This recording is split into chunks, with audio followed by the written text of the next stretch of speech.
Let me paint a picture for you. It's been raining hard for weeks, much too hard. It's the kind of storm that the neighbors consider very worrisome, maybe even something divine. Rivers are jumping their banks, fields are going under, then orchards, then whole houses and towns. Eventually, even the hills start disappearing, like somebody's erasing the world from the bottom up. And floating on top of all of that is this massive wooden structure. You probably wouldn't call it a ship. It's not built for speed or even really direction at all. It's just a huge dark box riding low in the water because it's absolutely stuffed with more life than it should be able to hold. It's carrying a family and a boatload of animals crammed together in the dark. The box creaks and it moans against the rising tide, held together with rope, brass, and a lot of tar. Somewhere inside that boat, there's a man sitting with his head in his hands.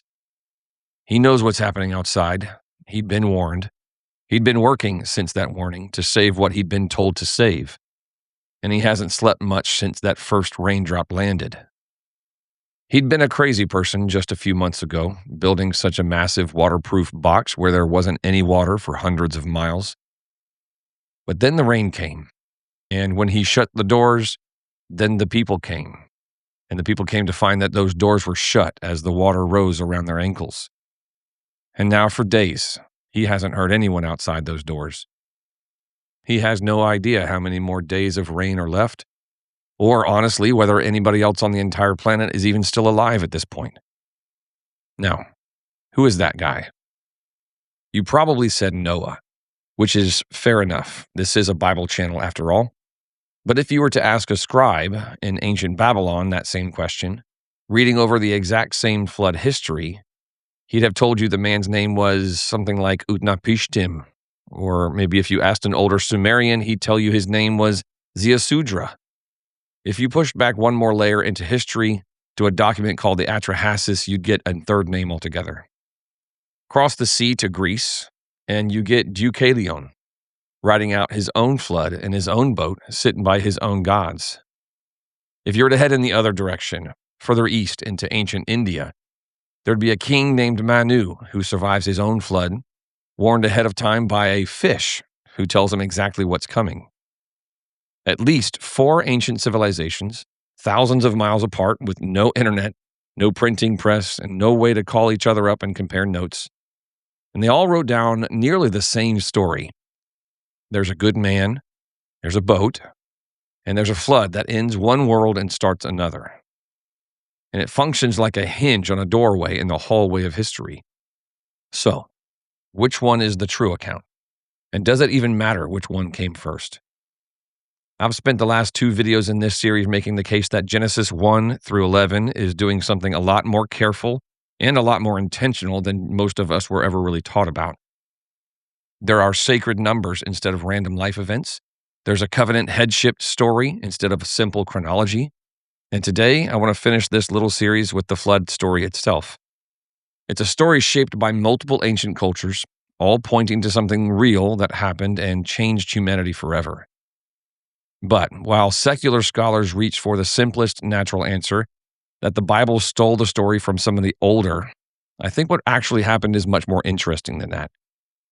Because I don't think it's a matter of borrowing a neighbor's interesting story and making it yours. There's a better explanation for why these stories exist side by side in the first place. Why only one of them holds on to the true God underneath, beyond the confusion of pantheons and talking fish. And why that difference is the whole reason this story still matters today, to us, 4,000 years later. So, without further ado, let's get into the rest of this story. To answer that question of why this still matters, I don't think we start by comparing floods. I think we start by asking what kind of book Genesis actually is. Because that's the question the last 2 videos in this series already began to address. And it turns out that the flood is following the same exact rules that we discovered in those first 2 videos. That means Noah is living in the same narrative world as everyone else that came before him. Noah's own numbers keep the same sacred pattern. 600 years old when the flood starts, an ark measuring 300 by 50 by 30 cubits, 150 days of prevailing water, all clean, sacred sexagesimal numbers. And Noah functions as a covenant head himself, too. The same role that Adam had, getting his own sign just like the ones after him. In this case, it's a bow in the sky, like God's own weapon. But now it's hung up, emptied of arrows and pointing away from the earth. It's a lasting promise that a flood like this won't happen again. Now let's actually meet the other men in the other boats, because they're interesting in their own right. Go back to that scribe in ancient Babylon I mentioned a minute ago. In his flood story, the hero's name is Utnapishtim. I think I'm pronouncing that right. And his story shows up in the Epic of Gilgamesh, a really famous one. One of the most famous pieces of literature to survive from the ancient world, in fact. But Utnapishtim isn't the oldest version of this story.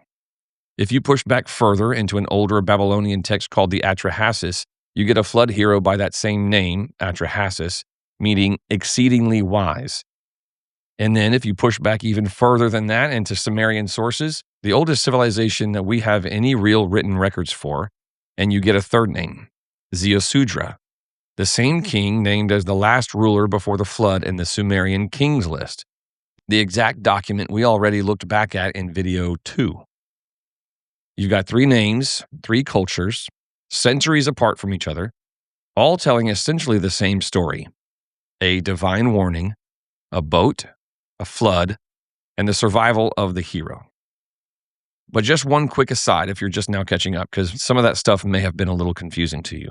That king list and the sacred number pattern I just mentioned, both come from the last 2 videos in this series. There are links to those videos in the description, so you can click those if you are curious about what those are all about. And then everything today in this video builds straight on top of both of them. But if you're already caught up or you don't need any more context, that's fine. We can keep going. But if you get lost a little bit, you can get those links in the description under this video.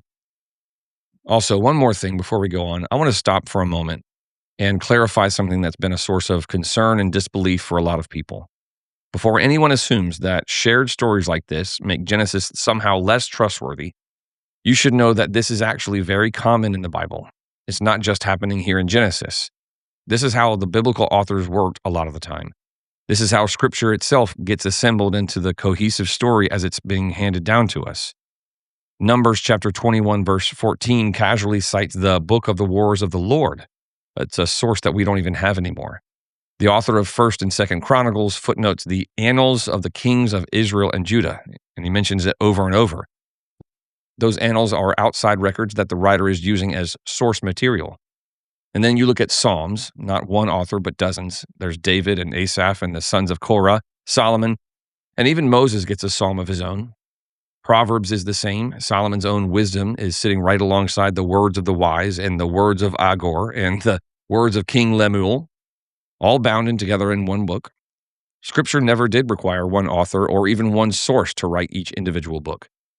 And one more example would be Luke in the New Testament. Luke opens his entire gospel admitting exactly this idea.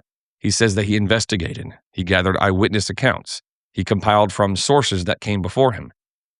Nobody reads the first 4 verses of Luke and calls his gospel less inspired than the other ones. So here's the actual principle, and I think we need it a lot more than we currently use it. Inspiration was rarely about dictating a story to a man with no context, no culture, and no access to anything anyone else had ever written about or remembered. Inspiration governs the outcome, not the process. Biblical authors gathered, they compiled, they used what was already circulating around them. They wrote to a real audience that lived in a unique time and a culture. They used their own voice and their own style. They interjected their own ideas and told their own stories. It's the same thing Moses did when he penned the Torah, mixing Abrahamic family oral tradition, the stories given to him from those he trusted, and his own personal eyewitness testimony. And then all of that alongside the 10 Commandments written by the finger of God himself. So, I say all of that to really make this point. The fact that the flood story shows up in other cultures isn't a bug in biblical inspiration. It's a feature. It's how a lot of the Bible was written, and I don't think it should make you feel uneasy at all about the reliability of the Scriptures. Actually, honestly, for me, it gives me greater assurance that the record of Genesis is real history, remembered by many ancient cultures. That's Genesis reporting history, not stealing myths. I think it's very important for us to understand this concept. And it's that historical retelling that we believe was guided by the Spirit of God. just like every other story in Scripture. It's true because the Spirit made sure it was told correctly. And that difference, why Genesis is trustworthy and reliable in the face of so many stories, is where we're headed next. So let's actually put the stories side by side and compare them, because this is where the real difference shows up, and it's not where most people expect to find it. Structurally, every one of these floods works the same way. A god, or gods in a lot of the cases, decides that humanity needs to go. One man gets warned ahead of time, and with that warning, he builds something that floats. In Noah's case, it's a big box. In other cases, it might be more like a raft made of reeds. The flood comes, it wipes out everyone, and history starts over on the other side of it. Ziusudra, Atrahasis, Utnapishtim, Noah. All four stories are shaped exactly the same way. They're the same hinge in history. But ask why the flood happens in the first place, and that's where they stop agreeing. They're actually very different in this regard. In the Atrahasis epic, the gods send the flood because humanity is too loud. That might sound like an exaggeration, but that's actually the plot. Humans multiply, humanity gets noisy, and the noise disturbs the god Enlil's sleep. He can't rest, so he decides to wipe everybody out. It's almost comedic if you're not used to reading ancient literature. A god flooding the entire earth because he's tired of the racket. Honestly, as a dad with little kids, I can kind of relate. Sleep is rare and precious, but I'm not a god, I'm just a mere human. Gilgamesh's version, borrowing from Atrahasis, keeps that same basic motive underneath it. The gods act because humanity has become an inconvenience to them. Genesis tells you something completely different. Listen to how it actually phrases the reason for the flood. It says, "The wickedness of man was great in the earth." That's Genesis 6:5. Not noise, not inconvenience, but wickedness. Real moral corruption that got so bad that God had to step in to stop it from completely taking over. And then you look at what God's response actually is. He says, "It repented the Lord that he had made man on the earth, and it grieved him at his heart." That's verse 6, the very next one. That's not a God losing his patience with noise. That's grief. Real sorrow over real evil from a God who's actually invested in the outcome. That's the difference that really makes all the difference here. And it's the answer to the question that I opened this video with. Which flood account is the true one? I don't think you'd find that answer by carbon dating clay tablets or arguing about who wrote their version down first. All you really learn from that is who developed writing first, or maybe even just whose tablets we found first. You find the right answer by asking which version actually tells you the truth about why any of this happened at all. Remember from my last video, it's the right questions that lead to the right answers and the wrong questions that always get you wrong answers. Every other ancient flood account gets you the gods who get annoyed, strike humanity in their selfishness. Genesis alone gives you a God who's grieved. One of those is a God small enough to be bothered by noise. The other is a God big enough to actually care about evil and principled enough to do something about it.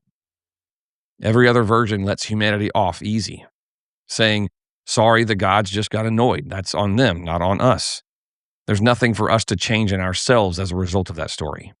Genesis puts the blame exactly where it belongs, on us, on humanity, on real wickedness and moral corruption, on a world that actually earned the judgment that it got. And it tells you that God grieved while he was doing it. Again, it's the same hinge, it's the same shape of a story, but a completely different reason. Which brings us to a question I haven't really answered yet.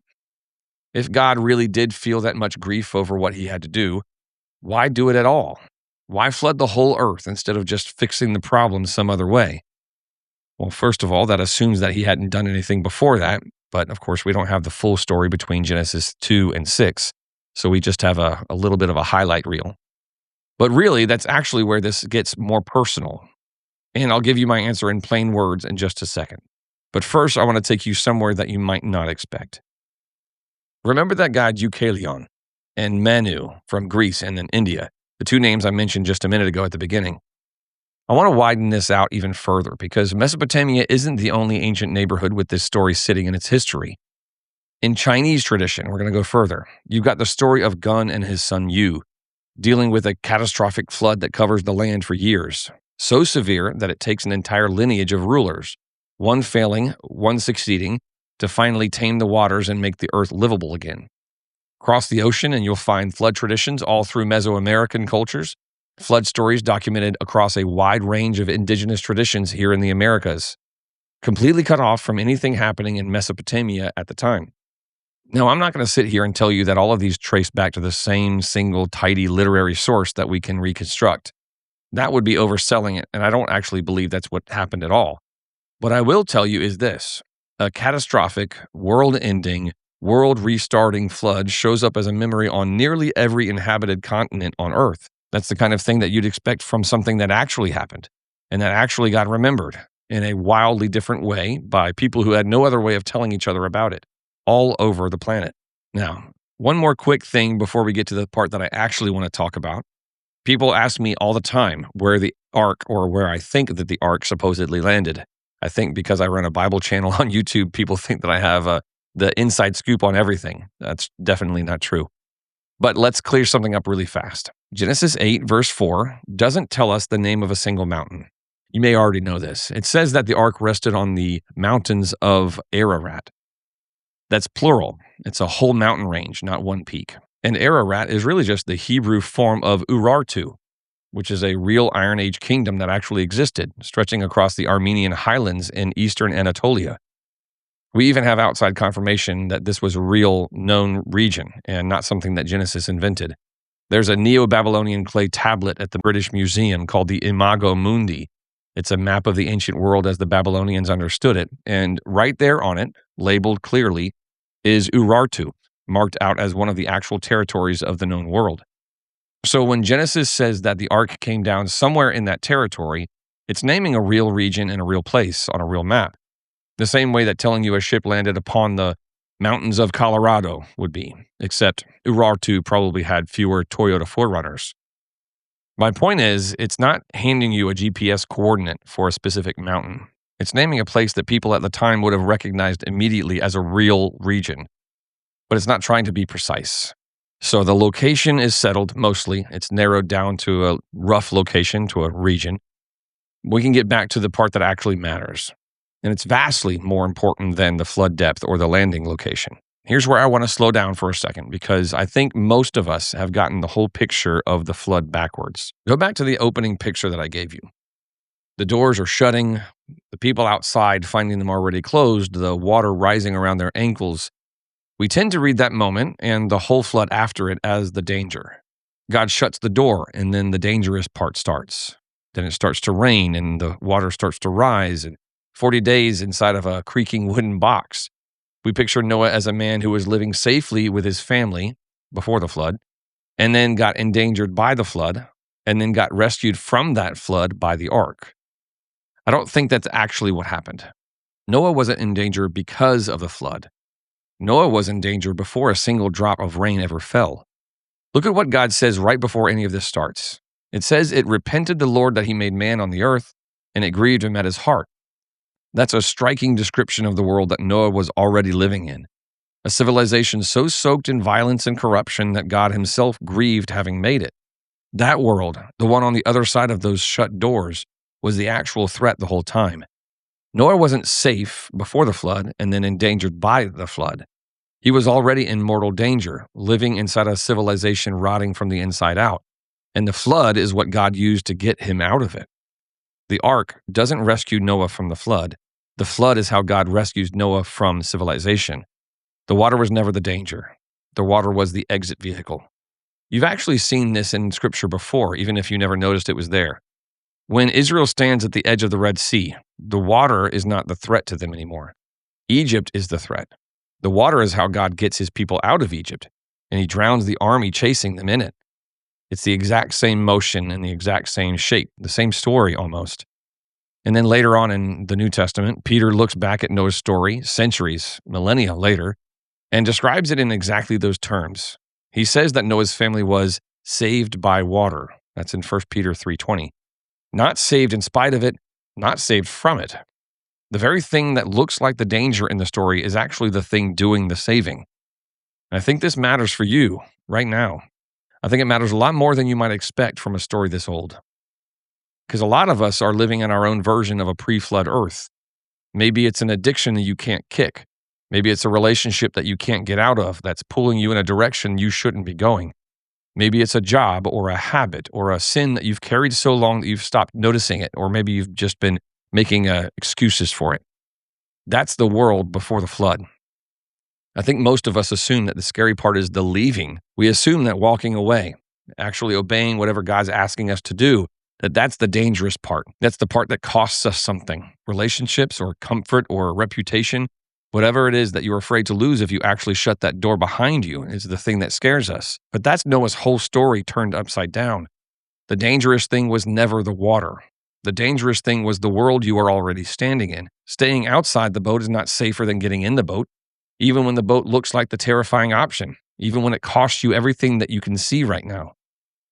The warning of the flood story is to get in the boat. Leave the spiritual dangers of the worldliness behind before a flood comes to do it for you. Whatever it is that God's calling you out of, I promise you, the cost of leaving is not higher than the cost of staying. It never was. It just feels that way because the situation you're already standing in feels so normal. You've been in it so long, it just feels like the ground under your feet. But even though a literal flood won't be coming anytime soon, we have a rainbow to promise that, God does sometimes send disasters our way to get us out the hard way. Noah built a boat nobody else believed he needed, for a flood nobody else thought was coming, and shut a door nobody else understood until it was too late. It cost him his reputation, his relationships, probably years of being laughed at behind his back. And then in the end, it saved his life, not despite the cost, but specifically because he was willing to pay that cost. So let me zoom back out again, because I think there's one more thing tying all of these three videos together, and I want to say it plainly before I wrap up this little miniature series. In video 1, it was easy to get lost in the genealogies, arguing over who fathered who, and missing that the whole point was covenant headship. In video 2, it was easy to get lost in the ages themselves, trying to squeeze a 6,000-year clock out of numbers that were never built to tell time in the first place. At least, not the way that we measure time today. And in this video today, it would be just as easy to get lost in the flood itself, asking things like, where did the story come from? Who wrote it first? Which story is the right story? Every single one of those questions is interesting, but ultimately it's a distraction from the reason this story is in the book at all. The point was never the location of the boat landing. It was never the scope or the timing of the flood. The point is what the flood is actually telling you underneath all of it. Sin is serious enough that it grieved the heart of God himself. Judgment is real enough that an entire world went under it. God saves even when saving means something as costly and as terrifying as a wooden box on an ocean that used to be dry land. And the way that God saves is sometimes a painful, disruptive, door-slamming process, not a clean, comfortable rescue. That's a lesson about what it actually costs and what it actually saves you from, to let God pull you out of a world that's already sinking. Whether that world is Noah's or Babylon's or Egypt's, or the one that you're standing in right now that you know you should be getting out of. It's all the same book, the same author, Genesis 1 through 11, the same spirit guiding every single one of these pages. 3 videos in now, and it's the same lesson every time. Stop reading Genesis and looking at the surface as if face value is the only value we should be interested in. Start reading it to hear the voice of the God who's actually telling you the story. I'll see you in the next video.